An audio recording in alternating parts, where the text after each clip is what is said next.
કેમ છો વિદ્યાર્થી મિત્રો? મજામાં છો ને? હું મનીષ સર તમારા માટે આ વિડીયોમાં ધોરણ 8 મેથ્સ ચેપ્ટર 1 સમય સંખ્યાઓનો ભાગ 4 લઈને આવ્યો છું કે જેમાં હું તમને સમય સંખ્યાઓના ગુણધર્મો ભણાવીશ. સમય સંખ્યાઓના જે 8 ગુણધર્મો તમે ભણવાના છો તે જોઈ લો.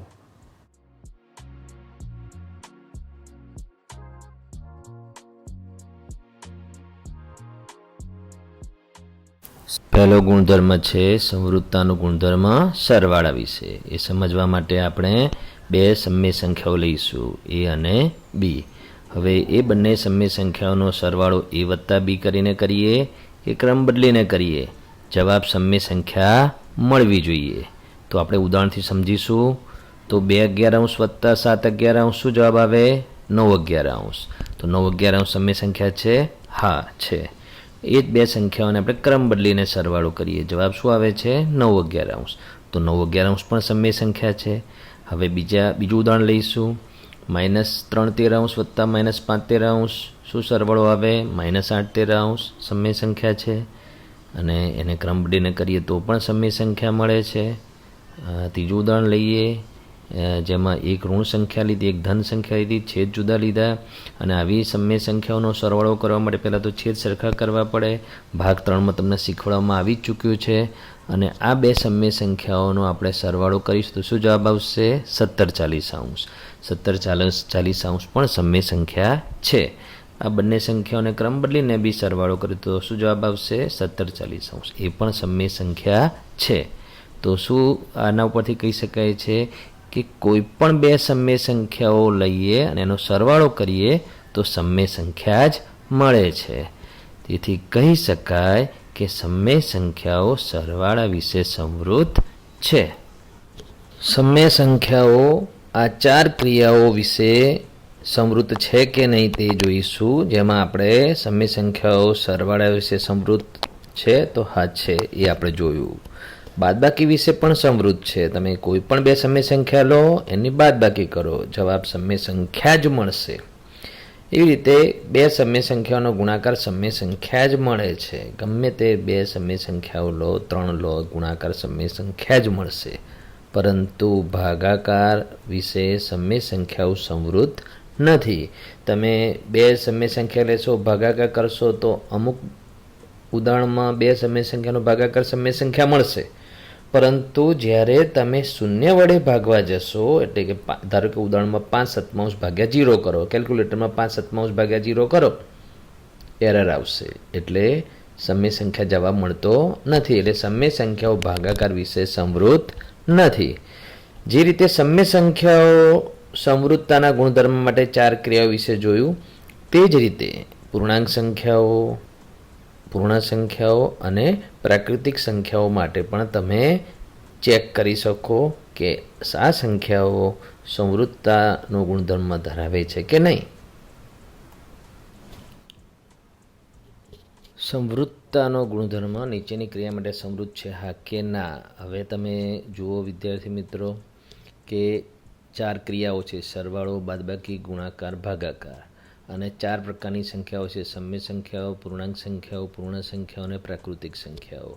હવે આ બધી જગ્યાએ હા છે, એટલે એનો મતલબ એ થયો કે આ ક્રિયાઓ વિશે આ સંખ્યાઓ જ્યાં હા છે એટલે સમૃદ્ધતાનો ગુણધર્મનું પાલન કરે છે, અને જ્યાં ના છે ત્યાં ગુણધર્મનું પાલન કરતું નથી. હવે એમાં પહેલાં આપણે આ ના સમજીએ.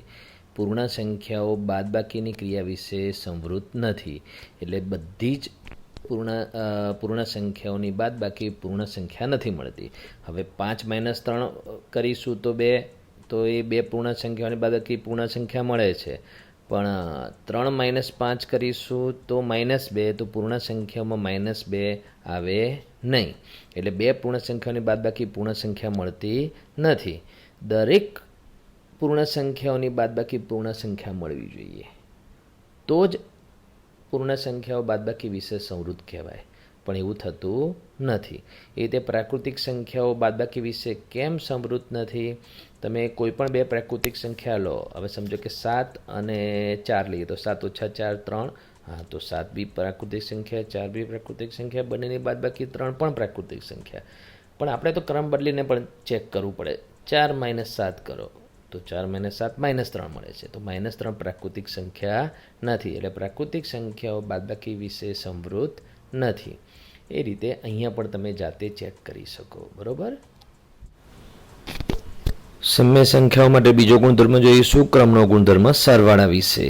એના માટે આપણે બે સંખ્યા લઈશું, એ સમય સંખ્યા અને બી પણ સમય સંખ્યા. તો આ ગુણધર્મના પાલન થવા માટે એ વત્તા બી કરો કે બી વત્તા એ કરો, જવાબ સમાન થવો જોઈએ. બરાબર. ઉદાહરણ લઈશું, 5 * વત્તા -7 શું જવાબ આવશે? -2. હવે આ જ બે સંખ્યાનો સરવાળો ક્રમ બદલીને કરો તો પણ શું જવાબ આવશે? -2. એટલે કે અહીં જવાબ ગમે તે ક્રમમાં સરવાળો કરીએ છતાં સમાન મળે છે. એટલે એ વત્તા બી બરાબર બી વત્તા એ થાય છે. એટલે બે સમય સંખ્યાઓનો કોઈ પણ ક્રમમાં સરવાળો કરે તો પણ જવાબ સમાન જ મળે છે. ગમે તે ઉદાહરણ લઈએ, જવાબ સમાન જ મળશે. તો શું એના પરથી શું કહી શકાય કે સમય સંખ્યાઓમાં સરવાળાની ક્રિયા માટે ક્રમના ગુણધર્મનું પાલન થાય છે. વિદ્યાર્થી મિત્રો, હમણાં આપણે જોયું કે સમય સંખ્યાઓ સરવાળા વિશે ક્રમના ગુણધર્મનું પાલન કરે છે, પણ બાદબાકી વિશે પાલન કરતી નથી. ગુણાકાર વિશે ક્રમના ગુણધર્મનું પાલન કરે છે, પણ ભાગાકાર વિશે ક્રમના ગુણધર્મનું પાલન સમય સંખ્યાઓ કરતી નથી. એ ઉદાહરણ લઈને તમારે ચેક કરવું પડે. એ જ રીતે પૂર્ણાંક સંખ્યાઓ, પૂર્ણ સંખ્યાઓ અને પ્રાકૃતિક સંખ્યાઓ માટે પણ તમે ક્રમના ગુણધર્મનું પાલન કરે છે કે નથી કરતી તે ચેક કરી શકો. ક્રમનો ગુણધર્મ. નીચેની ક્રિયા માટે ક્રમના ગુણધર્મનું પાલન થાય છે, હા કે ના? તો તમે જોઈ શકો છો કે અહીંયા આ 4 જગ્યાએ ના છે, એટલે કે આ ચારેય સંખ્યાઓ બાદબાકી વિશે ક્રમના ગુણધર્મનું પાલન કરતી નથી. એ જ રીતે આ ચારેય સંખ્યાઓ ભાગાકાર વિશે પણ ક્રમના ગુણધર્મનું પાલન નથી કરતી, પણ સરવાળા અને ગુણાકાર વિશે ક્રમના ગુણધર્મનું પાલન થાય છે. એટલે આપણે આ એક ના ચેક કરીએ. તો પૂર્ણાંક સંખ્યાઓ, બે પૂર્ણાંક સંખ્યાઓ લો. હવે લઈએ આપણે ધારો કે 7 અને 5. તો 7 અને 5ની બાદબાકી કરો તો 2, પણ એને ક્રમ બદલીને કરો 5 - 7 તો -2. તો જવાબ સમાન મળે છે? ના. એટલે ક્રમના ગુણધર્મનું પાલન કરતી નથી પૂર્ણાંક સંખ્યાઓ. ભાગાકાર માટે જોઈએ, 8 અને 4નો ભાગાકાર 2 મળશે, પણ 4/8 ક્રમ બદલીને કરીશું ભાગાકાર તો 1/2 મળે છે. એટલે ભાગાકાર વિશે પણ ક્રમના ગુણધર્મનું પાલન પૂર્ણાંક સંખ્યાઓમાં થતું નથી. હામાં આપણે ચેક કરવું હોય તો આપણે આ પ્રાકૃતિક સંખ્યાઓમાં ચેક કરીએ સરવાળા વિશે. હા, તો 8 અને 7નો સરવાળો 15, અને એને ક્રમ બદલીને 7 + 8 કરો તો પણ 15. બરાબર. ગુણાકાર માટે ચેક કરીએ તો એ જ બે સંખ્યા લઈએ, 8 અને 7નો ગુણાકાર 56, 8 × 56, અને 7 × 8 કરીએ તો પણ 56. જવાબ સમાન મળે છે. એટલે ક્રમના ગુણધર્મનું પાલન જ્યાં હા છે, કરે છે, તો તમે કોઈ પણ ઉદાહરણ લેશો, એ સંખ્યાનું કોઈ પણ ઉદાહરણ લેશો તો ક્રમ બદલીને બી જવાબ સમાન જ મળશે, અને જે ના છે તો જવાબ સમાન નહીં મળે. હવે ત્રીજો ગુણધર્મ, જૂથનો ગુણધર્મ સરવાળા વિશે સમજવા માટે 3 સંખ્યાઓ લઈશું. પહેલી સંખ્યા એ, બીજી સંખ્યા બી અને ત્રીજી સંખ્યા સી. 3 સમય સંખ્યા લઈશું. હવે સરવાળા વિશે જૂથના ગુણધર્મનું પાલન થવા માટે શું થવું જરૂરી છે તે જુઓ. તો શું બતાડે છે કે પહેલી અને બીજી સંખ્યાના સરવાળામાં ત્રીજી સંખ્યા ઉમેરો, અથવા બીજી અને ત્રીજી સંખ્યાના સરવાળામાં પહેલી સંખ્યા ઉમેરો, અથવા પહેલી અને ત્રીજી સંખ્યાના સરવાળામાં બીજી સંખ્યા ઉમેરો. જવાબ સરખો મળવો જોઈએ. તો એ સમજવા માટે આપણે ઉદાહરણ જોઈશું કે 5/13 વત્તા -7/13, અને એ બંનેના સરવાળામાં 8/13 ઉમેરીએ, અથવા -7/13 વત્તા 8/13ના સરવાળામાં 5/13 ઉમેરીએ, અથવા 5/13 વત્તા 8/13માં -7/13 ઉમેરીએ. એટલે કે પહેલી બીજી સંખ્યાના સરવાળામાં ત્રીજી સંખ્યા ઉમેરીએ, અથવા બીજી ત્રીજી સંખ્યાના સરવાળામાં પહેલી સંખ્યા ઉમેરીએ. કે પહેલી ત્રીજી સંખ્યાના સરવાળામાં બીજી સંખ્યા ઉમેરીએ. જવાબ સરખો મળે છે કે નહીં તે જોઈએ. તો પહેલાં ઉપર સૌથી પહેલાંમાં 5/13 વત્તા -7/13નો જવાબ આવશે -2/13 વત્તા 8/13 અને જવાબ મળશે 6/13. વચ્ચે જુઓ તો -7/13 વત્તા 8/13નો જવાબ મળશે 1/13 અને એને પહેલી સંખ્યા 5/13 સાથે ઉમેરીશું તો જવાબ મળશે 6/13. 5/13 વત્તા 8/13નો સરવાળો 13/13 વત્તા -7/13 બરાબર, અને એ બંનેમાં જવાબ આવશે 6/13. ત્રણેય સિચ્યુએશનમાં જવાબ સરખો મળે છે. એટલે શું જોવા મળે છે? ત્રણ સમય સંખ્યાના સરવાળો કરવામાં કોઈ પણ બે સમય સંખ્યાના સરવાળામાં ત્રીજી સંખ્યા ઉમેરતા જવાબ સમાન મળે છે. તેથી કહી શકાય કે સમય સંખ્યાઓમાં સરવાળાની ક્રિયા માટે જૂથના ગુણધર્મનું પાલન થાય છે. જૂથનો ગુણધર્મ સરવાળા વિશે જે આપણે હમણાં જોયું કે સમય સંખ્યાઓમાં સરળ વિશે જૂથના ગુણધર્મનું પાલન થાય છે. હા, બાદબાકી માટે ના, ગુણાકાર માટે હા, ભાગાકાર માટે ના. એ તમારે ઉદાહરણ લઈને ચેક કરવું પડે. એ જ રીતે પૂર્ણાંક સંખ્યાઓ, પૂર્ણ સંખ્યાઓ અને પ્રાકૃતિક સંખ્યાઓ માટે કઈ ક્રિયા વિશે જૂથના ગુણધર્મનું પાલન થાય છે અને કઈ ક્રિયા વિશે જૂથના ગુણધર્મનું પાલન થતું નથી એ તમારે ઉદાહરણ લઈને ચેક કરવું પડે. નીચેની ક્રિયા માટે જૂથના ગુણધર્મનું પાલન થાય છે હા કે ના? તો જુઓ, 4 પ્રકારની સંખ્યાઓ છે, 4 પ્રકારની ક્રિયાઓ છે. તેમાં ચારે પ્રકારની સંખ્યાઓમાં બાદબાકી વિશે જૂથના ગુણધર્મનું પાલન થતું નથી અને ભાગાકાર માટે જૂથના ગુણધર્મનું પાલન થતું નથી. સરવાળાની ક્રિયા વિશે અને ગુણાકારની ક્રિયા વિશે ચારે પ્રકારની સંખ્યાઓમાં જૂથના ગુણધર્મનું પાલન થાય છે.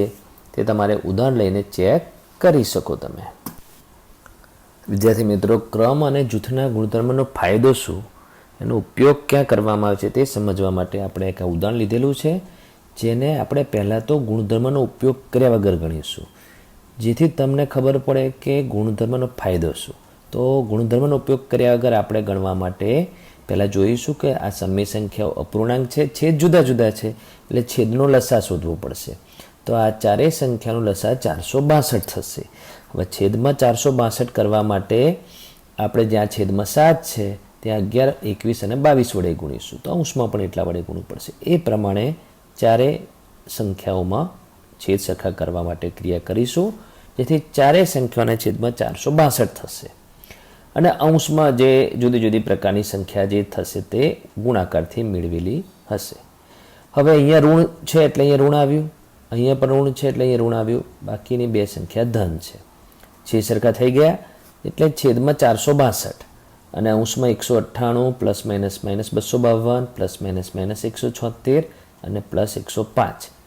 હવે આ બંને સંખ્યા પ્લસ છે એટલે એનો સરવાળો કરવાનો, આ બંને સંખ્યા ઋણ છે એટલે એમનો સરવાળો કરવાનો અને ધન સંખ્યાના સરવાળામાંથી ઋણ સંખ્યાનો સરવાળો બાદ કરવાથી અંશમાં -125 આવશે છેદમાં 462. હવે અત્યારે તો આ રીતે તમારે જોઈને સમજવામાં લાગશે કે આટલા સ્ટેપમાં થઈ ગયું, પણ આ બધા ગુણાકાર કરવામાં ટાઈમ જશે એટલે સમય વધારે લે છે તમે ગુણધર્મનો ઉપયોગ કર્યા વગર દાખલો ગણો ત્યારે. હવે આ જ દાખલાને આપણે ક્રમ અને જૂથના ગુણધર્મનો ઉપયોગ કરીને ગણીશું. તો શું કરીશું? પહેલાં આના છેદમાં 7 છે, આના છેદમાં 21 છે. આ બંનેને જોડે ગોઠવીશું કેમ કે 7ના ઘડિયામાં 21 આવે એટલે. આના છેદમાં 11 છે, આના છેદમાં 22 છે, એટલે આ બે સંખ્યાને જોડે ગોઠવીશું. એટલે એમ કરવાથી આ રીતે જૂથ પાડીશું અને ક્રમ બદલીશું. એટલે જૂથ અને ક્રમના ગુણધર્મનો ઉપયોગ આપણે કર્યો. હવે આમાં એક સાથે ચારેય સંખ્યાનો લસા લેવાની જરૂર નથી, એટલે આપણે આ બંનેનો લસા 21, તો અહીંયા 21 છે જ, અહીં 21 લાવવા માટે છેદમાં 3 વડે ગુણવું પડશે, અંશમાં 3 વડે ગુણવું પડશે.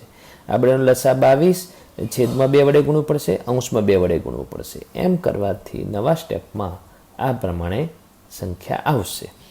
અહીંયા છેદમાં 7 ગુણ્યા 3 21 એટલે છેદમાં 21 થઈ ગયા. અહીંયા 11 ગુણ્યા 2 એટલે 22, છેદમાં 22 થઈ ગયા. એટલે આ બંને સંખ્યાના છેદ સરખા થઈ ગયા અને આ બંને સંખ્યાના છેદ સરખા થઈ ગયા. હવે એના પછીનું સ્ટેપ થશે 1 21 વત્તા -7 22 બરાબર. હવે છેદ અહીંયા જુદા જુદા છે એટલે આપણે બંને 21 અને 22નો લસા 462 થશે.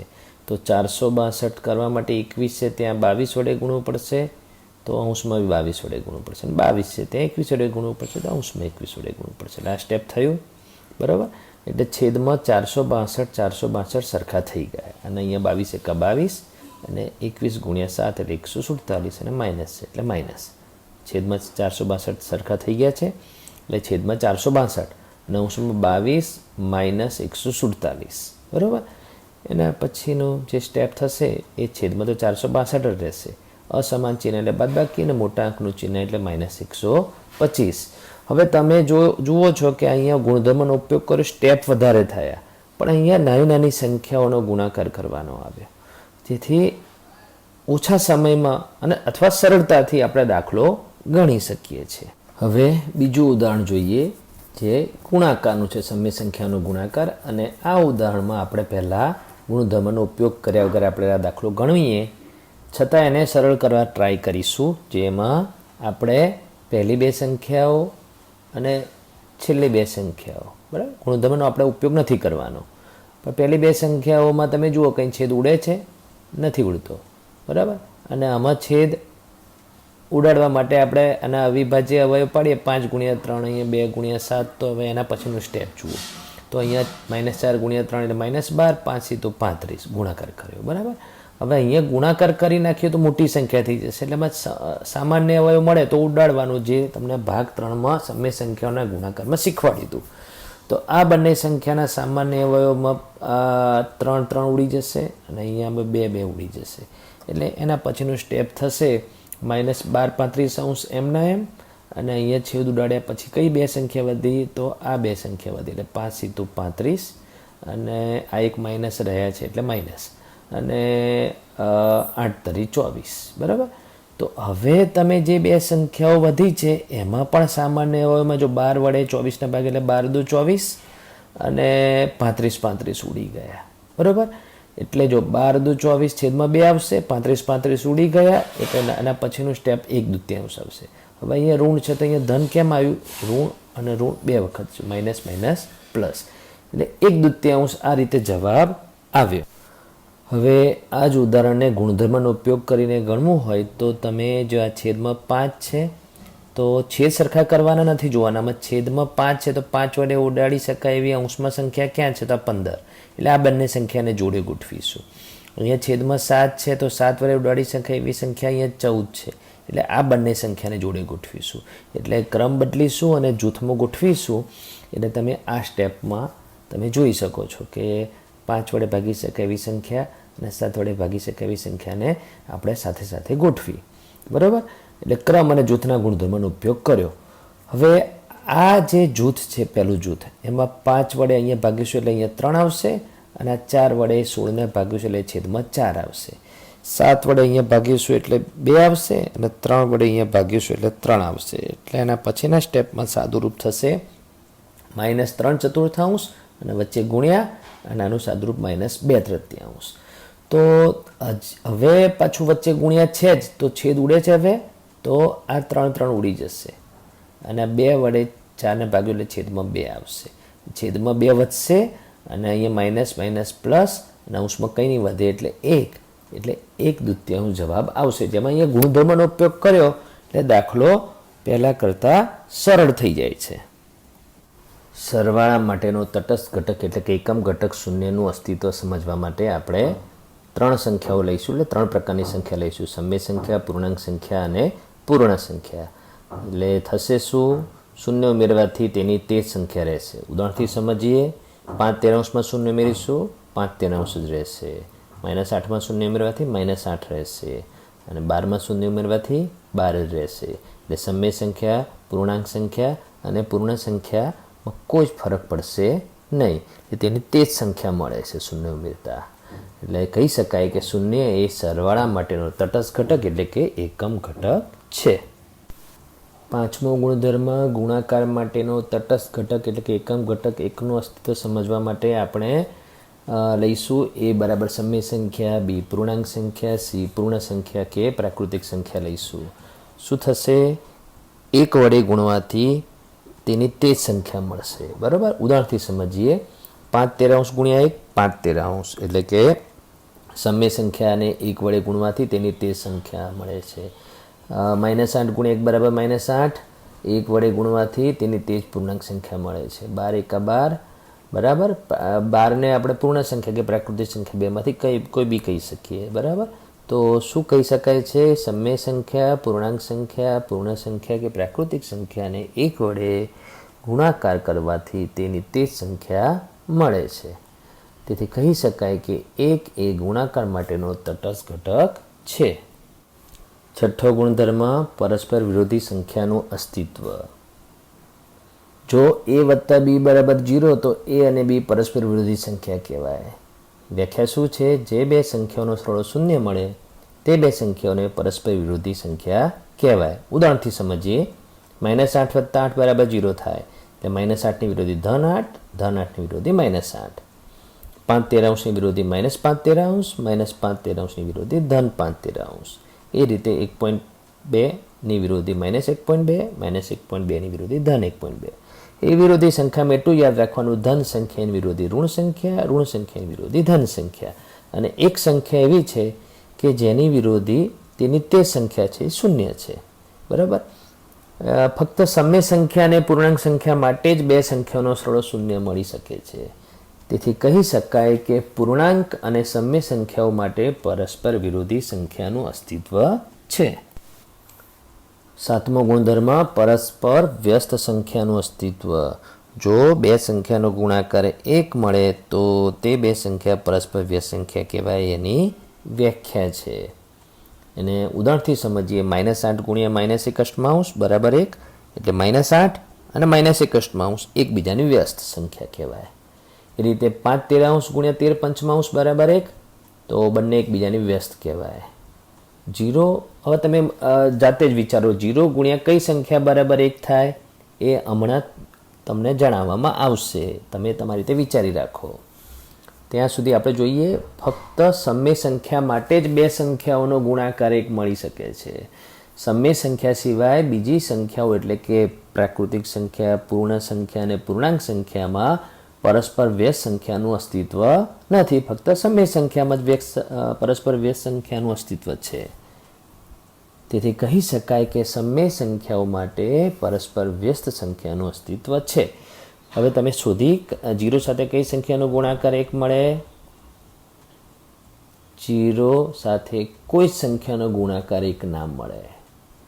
એટલે 0ની વ્યસ્ત સંખ્યા એટલે મળતી નથી.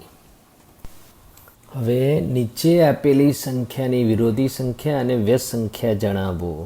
હવે એ આપણે શરૂ કરીએ પહેલાં તમને વ્યાખ્યા ખબર હોવી જોઈએ વિરોધી સંખ્યાની અને વ્યસ્ત સંખ્યાની. વિરોધી સંખ્યાની વ્યાખ્યા છે, જે બે સંખ્યાઓનો સરવાળો શૂન્ય થાય તે બે સંખ્યાઓને એકબીજાની વિરોધી સંખ્યા કહેવાય. અને વ્યસ્ત સંખ્યાની વ્યાખ્યા છે, જે બે સંખ્યાનો ગુણાકાર 1 મળે તે બે સંખ્યાઓને પરસ્પર વ્યસ્ત સંખ્યા કહેવાય. એક તો વ્યાખ્યા યાદ હોવી જોઈએ, અને બીજું ઝડપ માટે એ યાદ રાખવાનું વિરોધીમાં કે ધન સંખ્યાની વિરોધી ઋણ સંખ્યાની વિરોધી ધન અને શૂન્યની વિરોધી શૂન્ય. વિરોધીમાં એટલું યાદ રાખવાનું. વ્યસ્તમાં શું યાદ રાખવાનું? ધન સંખ્યાની વ્યસ્ત ધન સંખ્યા, ઋણ સંખ્યાની વ્યસ્ત ઋણ સંખ્યા. પરંતુ ત્યાં છેદ અને અંશ ઉલટસુલટ થાય. એટલે છેદમાં હોય સંખ્યા અંશમાં જાય, અંશમાં હોય સંખ્યા છેદમાં જાય, અને 0ની વ્યસ્ત ના મળે. બરાબર, આટલું યાદ રાખીને હવે આપણે આગળ વધીએ તો પહેલાં 5/7 વિરોધી -5/7. બરાબર, ધન સંખ્યાની વિરોધી ઋણ સંખ્યા. હવે આ બાજુ જમણી બાજુ વ્યસ્ત 5/7 વ્યસ્ત 7/5. શું જોયું તમે? વિરોધીમાં ધનની વિરોધી ઋણ સંખ્યા એની એ જ, બરાબર, અંક એનો એ જ. અને વ્યસ્ત સંખ્યામાં ધન સંખ્યાની વ્યસ્ત ધન સંખ્યા, છેદ અંશમાં, અંશ છેદમાં. બરાબર. હવે ડાબી બાજુ -1.5ની વિરોધી ધન 1.5. અને વ્યસ્ત કરવામાં આ રીતે -10-15 કેમ લખીએ? -1.5ની વ્યસ્ત તો -1.5ને આપણે છેદ સ્વરૂપે લખવી હોય તો -15/10 લખાય. એનો વ્યસ્ત કરવામાં 10 અંશમાં જશે, 15 છેદમાં આવશે અને ઋણની વ્યસ્ત ઋણ. બરાબર. બે પૂર્ણાંક એક તૃતીયાંશની વિરોધી કહેવા માટે ખાલી આગળ ઋણ લગાવી દેવાનું એટલે વિરોધી થઈ જાય. પણ જ્યારે એ જ સંખ્યાની વ્યસ્ત કહેવી હોય તો પહેલાં મિશ્ર પૂર્ણાંકને અશુદ્ધ પૂર્ણાંકમાં ફેરવવી પડે. 3 દુ 6 અને 1 7 તૃતીયાંશ, અને 7 તૃતીયાંશમાં આપણે અંશ છેદની ઉલટસુલટ કરીએ એટલે 3 સપ્તમાંશ એની વ્યસ્ત સંખ્યા બને. વિરોધી -9ની વિરોધી -9, -9ની વ્યસ્ત -1ના છેદમાં 9, કેમ કે -9ના છેદમાં કોઈ સંખ્યા નથી એટલે 1 છે. બરોબર. હવે કઈ સંખ્યાની વિરોધી સંખ્યા તે જ સંખ્યા છે? વિચારો તો કઈ સંખ્યાની વિરોધી સંખ્યા તેની તે જ છે? આગળ આપણે તમને જણાવવામાં આવેલું છે 0. અને 0ની વ્યસ્ત અસ્તિત્વ ધરાવતી નથી. બરાબર, આ યાદ રાખવાનું. હવે કઈ સંખ્યાની વ્યસ્ત સંખ્યા તેની તે જ સંખ્યા છે? 1 અને -1. વિદ્યાર્થી મિત્રો, આ સાથે આપણે 8 ગુણધર્મોમાંથી 7 ગુણધર્મો તમને સમજાવવામાં આવ્યા. હવે વિડીયો ઘણો લાંબો થઈ ગયેલો હોવાથી 8મો ગુણધર્મ આના પછીના ભાગમાં તમને સમજાવવામાં આવશે.